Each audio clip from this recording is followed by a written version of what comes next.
Good morning friends, मैं हूं आपका होस्ट एंड दोस्त सौरभ पालीवाल और आज आप जुड़ चुके हैं द फंडा बॉक्स के 9 दिसंबर 2021 के एपिसोड के साथ, जिसमें हम देखेंगे कि हमारी आज की खास खबरें क्या क्या है और वो किस तरह से हमारी परीक्षा में, हमारे एग्जाम्स में और हमारे न्यूज के एनालिसिस में हमारी मदद कर सकती है। So first of all we look at the top news. सबसे मेजर न्यूज है Rawat and 12 others killed in Tamil Nadu chopper crash. तब कन्नूर के पास ये क्रैश हुआ है और सीडीएस हमारे defence service staff college Wellington जा रहे थे, जो कि बहुत ही पुराना स्टाफ कॉलेज है। वहां पे ये दुर्घटना हुई and that's a matter of sorrow for this whole country.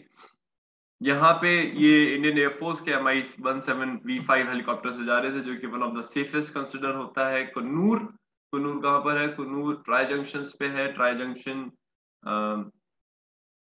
जो बेसिकली इंडिया का केरला, तमिलनाडु और कर्नाटका का जो ट्राई जंक्शन है, जहां पे आपके नीलगिरीज आते हैं, वहां पे ये क्रैश हुआ है।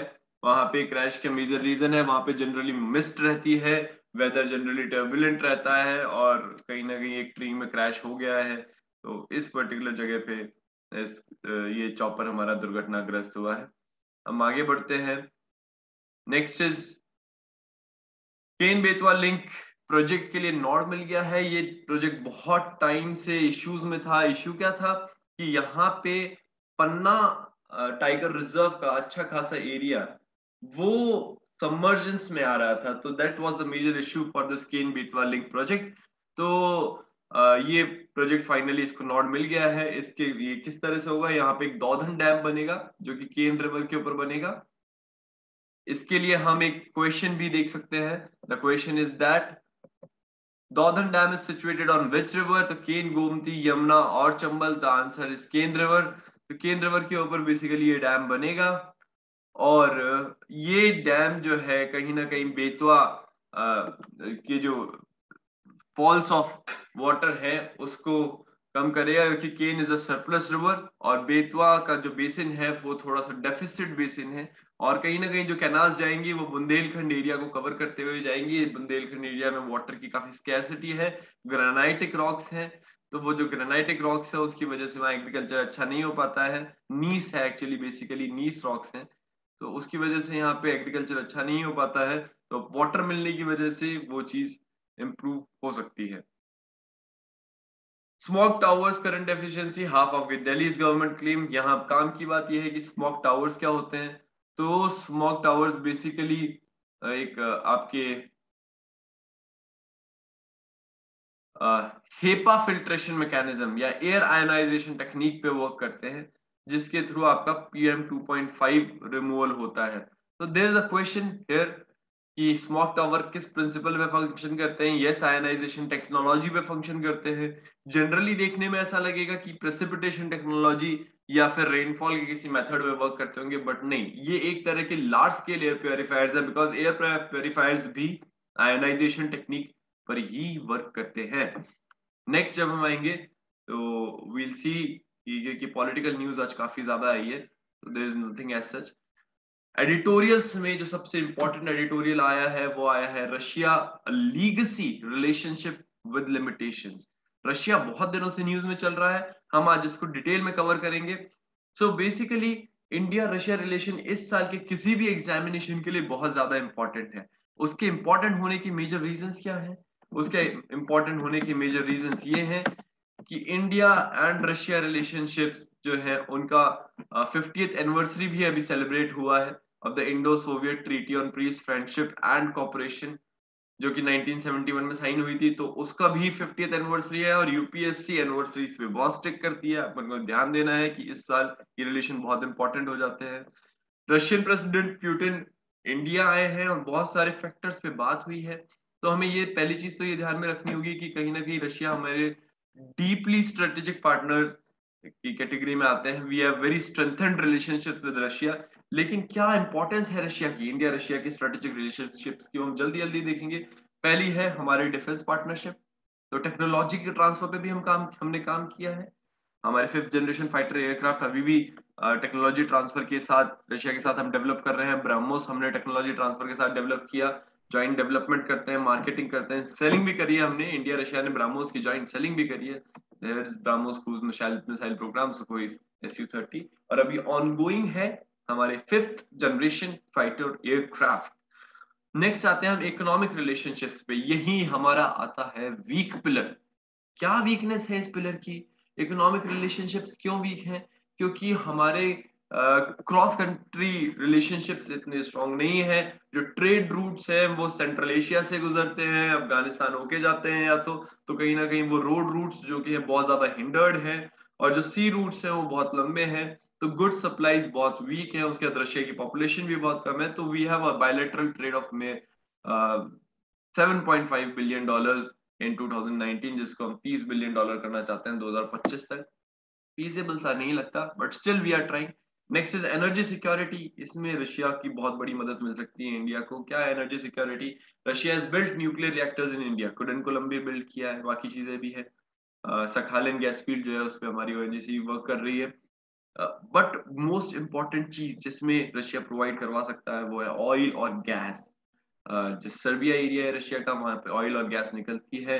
रशिया की एक पाइपलाइन जा चुकी है चाइना के साथ, बहुत बड़ा ट्रेड डील हो चुका है। इंडिया उसका कहीं ना कहीं एक छोटा सा पार्ट बन के अपनी एनर्जी सिक्योरिटी को डाइवर्सिफाई कर सकता है। यहाँ टर्म है diversifying of energy security.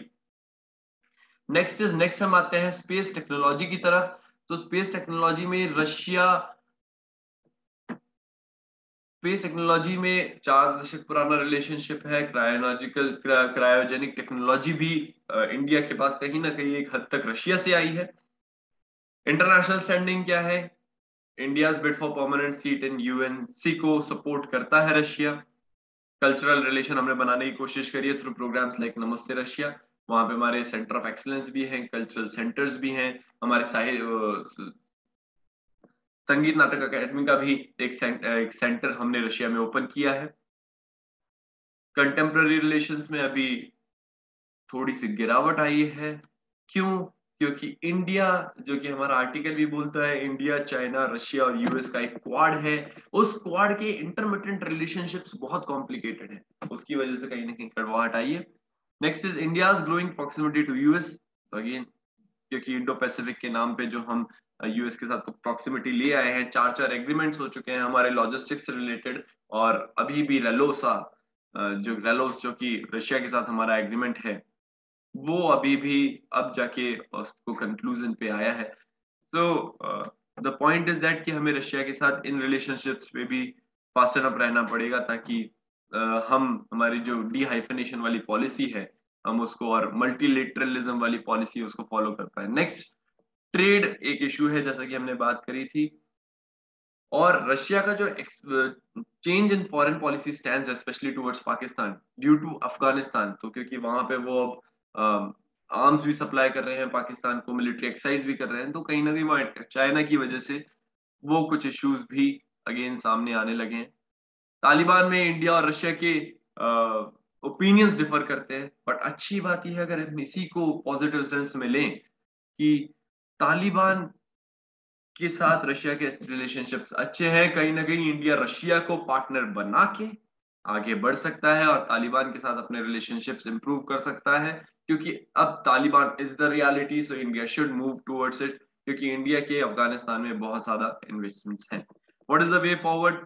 Areas of corporation को डाइवर्सिफाई करो, मेक इन इंडिया वगैरह के ऊपर बात करो। अभी ईस्ट एशिया समिट हुई है, अभी एक ईस्टर्न रशियन एरिया को भी डेवलप करने की बात चल रही है, और इंडिया ने इन्वेस्टमेंट वहां पे कमिट किया है ना। SCO, G20, ब्रिक्स, RIC, सब कुछ फॉरम्स हैं, इंपॉर्टेंट फॉरम्स। RIC का आपको पता होना चाहिए, it's a forum of Russia, India and China. यहाँ पे 3 कंट्रीज मीट करती हैं। तो इस तरह के इंपॉर्टेंट, और हमारा जो चाइना के साथ स्टैंड ऑफ था वो भी इसी फॉरम के थ्रू कहीं ना कहीं दूर हुआ था। तो हमें इस तरह से अपने एरियाज ऑफ कॉपरेशन को डाइवर्सिफाई करना चाहिए। म्यूचुअल नीड्स है इंडिया और रशिया की, जैसे अफगानिस्तान के साथ म्यूचुअल नीड है, रशिया को अपने ऑयल और गैस के सप्लायर्स चाहिए, इंडिया को एनर्जी सिक्योरिटी को डाइवर्सिफाई करना है IESS 2047 पॉलिसी के थ्रू। तो हमें वो म्यूचुअल नीड्स पे भी काम करना चाहिए। नेक्स्ट, जब हम आर्टिकल की कुछ इंपॉर्टेंट चीजें देखेंगे तो उन्होंने भी ये सेम चीजें कही है कि कहीं ना कहीं क्वाड वाला जो रिलेशनशिप है इंडिया यूएस चाइना रशिया का, वो बहुत कॉम्प्लिकेटेड है, उसको रिजॉल्व करने की जरूरत है। और पोटेंशियल फॉर कॉपरेशन में वो कहते हैं कि India can openly cooperate with Moscow and even Tehran, specially if the JCPOA renegotiations succeed। क्या है JCPOA renegotiations? ध्यान रखिएगा, JCPOA renegotiations है P5+1। क्या है? Iran comma P5+1। ईरान के साथ जो डील हुई थी, जिसको प्रेसिडेंट ट्रम्प ने कैंसिल कर दिया था, वो वापस से ऑन बोर्ड है। और ईरान कॉमा P5+1 का एक फॉरम है, इसको सक्सीड कराना। अगर ये सक्सीड हो जाती है तो कहीं ना कहीं ईरान के साथ जो हमारे ट्रेड हॉल्ट्स हैं वो भी सुधरेंगे और रशिया के साथ रिलेशनशिप्स भी हम इंप्रूव कर सकते हैं। Next we come to low tobacco tax, poor health. तो आप कमेंट बॉक्स में ये लिख के बताइएगा कि बेसिकली जो हम इवल प्रोडक्ट्स के ऊपर टैक्स लगाते हैं उनका किस टाइप का टैक्स कहते हैं। There is a particular term for that tax. उसका हम कल प्रीलिम्स का क्वेश्चन पूछेंगे। और बेसिकली क्वेश्चन कहना चाहता है कि हमेशा टैक्सेस प्रोग्रेसिव होने चाहिए और इवल टैक्सेशन होना चाहिए। वो कम हो गया है जीएसटी की वजह से, और क्योंकि वो कम हो गया है तो कंजम्पशन डेफिनेटली थोड़ा बहुत बढ़ गया है और चीजें अफोर्डेबल हो गई हैं और रेवेन्यू भी कम हो गया है टबैको से। नेक्स्ट एक्चुअली डेटा फ्रेम में आज एनालिसिस है कि आईएएस में कौन कौन सेलेक्ट हो रहा है। सो बेसिकली जो मेन फीचर्स है वो ये है कि आईएएस ऑफिसर्स की जो एज है वो जंप हो गई है टू 27 फ्रॉम 23। और दूसरी चीज, मैक्सिमम लोग जो सर्विसेज में आ रहे हैं they are from STEM background. STEM science technology and engineering mathematics background से हैं। हम अगले उसके ऊपर आते हैं, क्योंकि बहुत ही दुखद खबर है कि हमारे चीफ जनरल नहीं रहे, sorry ex chief of army staff and current CDS नहीं रहे हैं।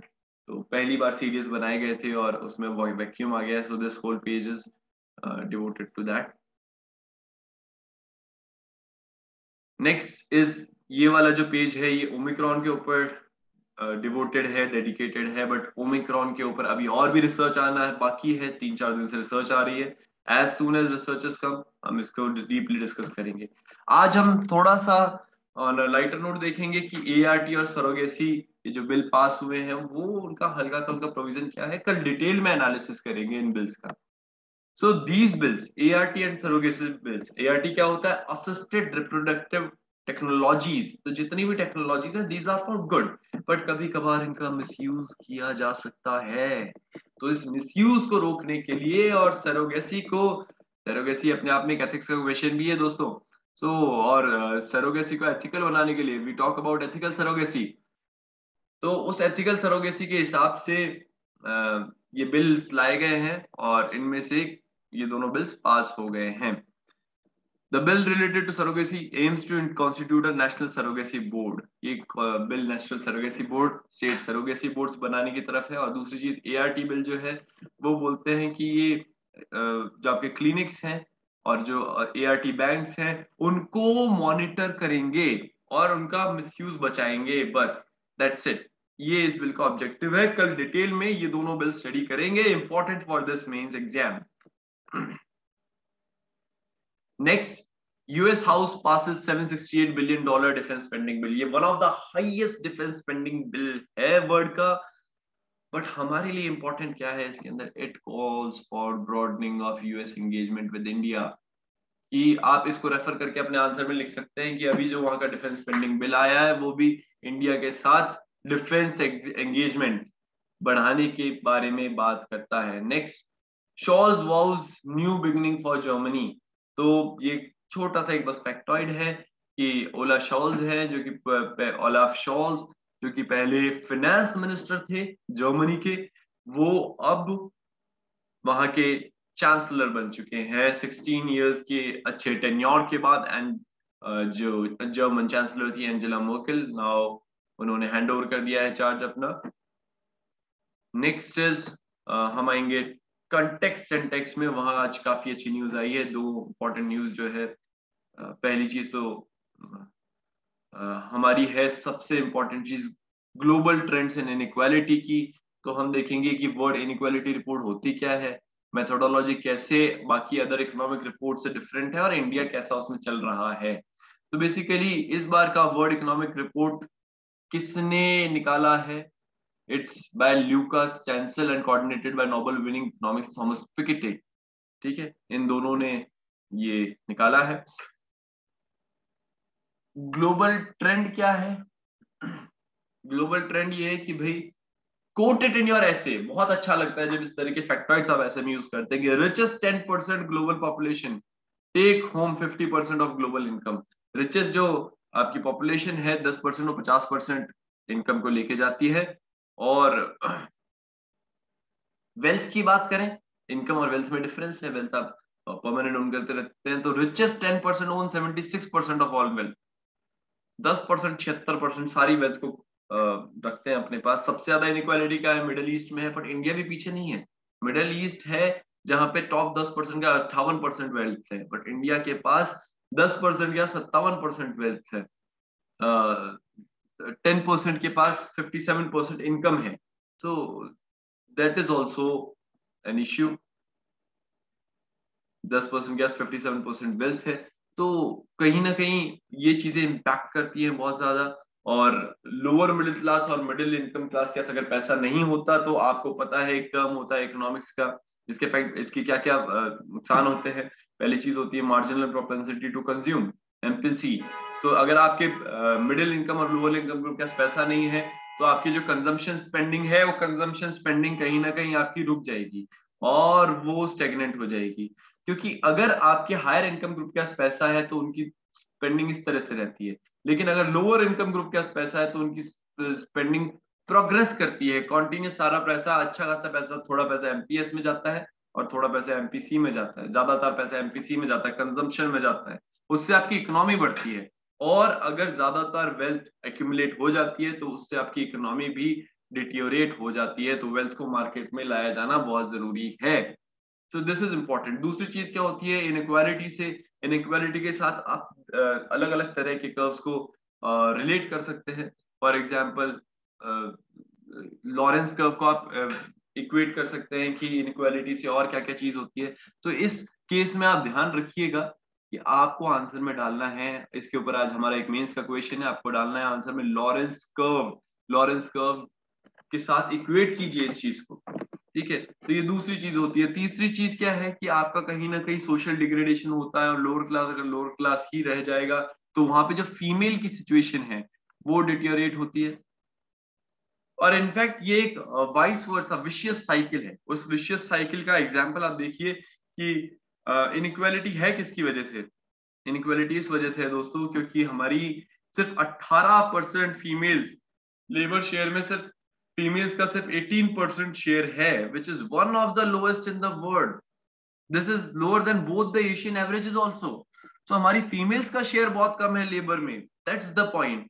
तो हमें कहीं ना कहीं अगर ये 18% से बढ़ के 40% भी पहुंचता है, तो हमारा जो लेबर रेशियो जो अभी 37% के आसपास स्टेगनेटेड है, वो बढ़ के हमारा अप्रोक्सीमेटली 45% आ सकता है। और जैसा हमारे क्रिस्टीन लगार्डे ने कहा कि अगर ये हमारी लेबर फोर्स पार्टिसिपेशन रेट बढ़ती है तो हमारी जीडीपी भी 3 से 4% का हाइक ले सकती है friends. Quote all these things, ये आपके आंसर को अच्छा बनाएंगी। Next is the battle for Trincomalee oil tank farm. Basically एक इंडिया के पास अपॉर्चुनिटी है, 3 चीजें साइन हुई थी, 2 कंप्लीट हो चुकी है। एक ही त्रिंकोमली टैंक फार्म है। त्रिंकोमली एक पोर्ट है जो इंडिया डेवलप करने वाला था, और वहां पे ऑयल टैंक फार्म भी बनाने वाला था। It was seen as counter balance to the southern Hambantota port backed by China. इस तरह से इसको देखा जा रहा था, वो कंप्लीट नहीं हो पाया। तो कहीं ना कहीं इंडिया को अपॉर्चुनिटी कॉस्ट लेनी चाहिए। इंडिया श्रीलंका रिलेशनशिप में भी हम इसको डाल सकते हैं, और इंडिया की स्ट्रेटेजिक बैलेंसिंग ऑफ चाइना में भी हम इस चीज को यूज कर सकते हैं। Now the last one of the last thing which is most important is the 2 principles of justice. John Rawls की एक फेमस डॉक्ट्रिन थी दोस्तों, उसमें उन्होंने दिए twin principles of justice. So what were those twin principles of justice? पहला 1971 का एक क्लासिक था थ्योरी ऑफ जस्टिस। तो पहला प्रिंसिपल उसका आता है, 2 मोटे प्रिंसिपल्स पे प्रिंसिपल्स बने हुए हैं, फ्रीडम और इक्वालिटी, जो कि हर देश के कॉन्स्टिट्यूशन में आप मिल जाएंगे। तो पहला प्रिंसिपल क्या कहता है कि भैया हर सिटीजन को हर स्कीम के लिए या सारी लिबर्टीज के लिए राइट है इक्वलेंट टू अदर सिटीजन्स। तो इसके लिए रॉल्स ने एन्यूमरेट करी basic civil and political rights की लिस्ट कि ये तो भैया होनी ही चाहिए, including a freedom of conscience of person, कि आप उसको कंसाइंस होल्ड करने का राइट भी दें, expression and association, right to basic income, right to exercise the franchise, franchise का मतलब वोटिंग से है यहाँ पे, ठीक है। तो ये पहला प्रिंसिपल है कि सिविल और पॉलिटिकल राइट्स के साथ तो भैया समझौता नहीं होगा। नेक्स्ट प्रिंसिपल आता है हमारा inequalities of social and economic institution, या actually it focuses on equality inequality। इसको हम डिफरेंस प्रिंसिपल भी कहते हैं कि किस तरह से in order to be morally defensible हर इंस्टीट्यूशन को दो कंडीशंस सेटिस्फाई करनी चाहिए। भैया आपके सारे अफर्मेटिव एक्शंस के डाउट यहां से क्लियर हो जाएंगे इस प्रिंसिपल से। पहली कंडीशन कि उनको फेयर गारंटी देनी होगी अपॉर्चुनिटीज की for competition two positions of public office, fair opportunities and equality. तो हमारा आर्टिकल 15 और आर्टिकल 16 जो हमारा अफर्मेटिव एक्शन की बात करता है इंडियन कॉन्स्टिट्यूशन का, कौन सा आर्टिकल है? आर्टिकल 16। तो वो जब अफर्मेटिव एक्शन की बात करता है इंडियन कॉन्स्टिट्यूशन में, तो वो बात स्टेम होती है जॉन रॉल्स के डिफरेंस प्रिंसिपल से कि जो लोग निचले स्तर पे हैं उनको बराबरी में लाके अपॉर्चुनिटी दिया जाना जरूरी है, ठीक है। और उसका सेकंड क्या है? social and economic inequalities must be arranged in a manner that they work to the greatest benefit of the least advantaged member of society। तो ये प्रिंसिपल गांधी जी की तलिस्मान की तरह है कि जो इंसान सबसे निचले स्तर पे है आपको उसके लिए काम करना है, आपको सोशल और इकोनॉमिक इनइक्वालिटीज को उस तरह से अरेंज करना है कि वो उसके लिए वर्क करें जो सबसे निचले तबके पे है, the last of the person. Gandhi talisman की बात करते हैं। अगर इन दोनों में कॉन्फ्लिक्ट आता है तो भैया दोनों में कॉन्फ्लिक्ट आएगा। The first principle is accorded absolute priority over the second. सब बराबर हैं, ये प्रिंसिपल पहले आएगा, दूसरा प्रिंसिपल बाद में आएगा। सिविल और पॉलिटिकल राइट्स पहले हैं, डिफरेंस प्रिंसिपल बाद में है। ये क्वेश्चन ऑलरेडी यूपीएससी में आ चुका है। यूपीएससी के एथिक्स एग्जाम के 2016 पेपर में ये क्वेश्चन पूछा जा चुका है। आरपीएससी में ये क्वेश्चन इनडायरेक्टली पूछा जा चुका है। आरएएस में फिर से कहीं ना कहीं ये क्वेश्चन प्रेडिक्टेबल है, तो ध्यान रखिएगा इसका। So guys this was it for today. अब हम देखेंगे आज के जो मेंस क्वेश्चन है, हमें जो देखने हैं हम उनको देखेंगे और आगे बढ़ेंगे। ये है आज के हमारे मेंस के क्वेश्चन जो कि आपको घर पे जाके जो कि आपको असाइनमेंट में करने हैं, कमेंट बॉक्स में पोस्ट कीजिएगा और हमारी टीम इन क्वेश्चंस को करेगी रिव्यू। पहला क्वेश्चन है explain twin principles of John Rawls, how do they help in administration of today? What are the main features of global inequality report? How does it impact society? Critically analyze ART and surrogacy bills, and India Russia have strategic partnership facing many challenges, explain। Idea दे देता हूँ छोटा छोटा basic hints जो है। अगर आपको इसका डिटेल एनालिसिस चाहिए तो हमारे न्यूज एनालिसिस में चाहिए जिसका लिंक नीचे दिया हुआ है। पहले क्वेश्चन का idea explain twin principles of John Rawls, आज के Hindu paper the Hindu paper में ये आर्टिकल था। ट्विन प्रिंसिपल्स कौन कौन से हैं? सिविल और पॉलिटिकल राइट्स का प्रिंसिपल, और दूसरा प्रिंसिपल क्या है? Difference principle. इसमें इग्नोरेंस ऑफ वेल को भी आप कहीं ना कहीं यूज कीजिएगा। इस तरह से एडमिनिस्ट्रेशन में हेल्प करते हैं टुडे। एफर्मेटिव एक्शन, आपकी रिजर्वेशन पॉलिसी आर्टिकल 16 के अंदर, आपके सिविल और पॉलिटिकल राइट्स, ये सब इसी से इमर्ज होते हैं दोस्तों। तो ये दोनों आप लिखिएगा और इसका डिटेल में हम एनालिसिस करेंगे, हमारी टीम ऑफ टॉपर्स इसको चेक करेगी। What are main features of global inequality report? How does it impact society? So, global inequality report के बारे में डिटेल्ड आर्टिकल है आज द हिंदू के अंदर। इसको हमने देखा, इसके सारे फीचर्स देखे, लेबर पार्टिसिपेशन रेट से लेके वेल्थ इनइक्वालिटी, इनकम इनइक्वालिटी, सब देखा। लॉरेंस कर्व के साथ इसको हमने कहीं ना कहीं एसोसिएट किया और इसका इम्पैक्ट ऑफ सोसाइटी आपको लिखना है। Next is critically analyse ART and surrogacy bills. तो एआरटी और सरोगेसी बिल्स को आप डिटेल में पढ़िएगा, उसको क्रिटिकली एनालाइज करिएगा। इंडिया रशिया रिलेशनशिप को हमने डीप में देखा है। सारे एरिना में हमको इसको डालना है। सारे एरिना कौन कौन से होते हैं भाई? आपके economic, defence, social, cultural, political, और जितने भी आपके स्ट्रेटेजाइजिंग हो रही है या रियल पॉलिटिक एक टर्म यूज होता है, इन सबको यूज करके ये आंसर लिखिएगा। तो गाइज आज के लिए इतना ही, कल फिर मिलेंगे आज के क्वेश्चंस को डिस्कस करते हुए और कल के न्यूज एनालिसिस के साथ। Thank you.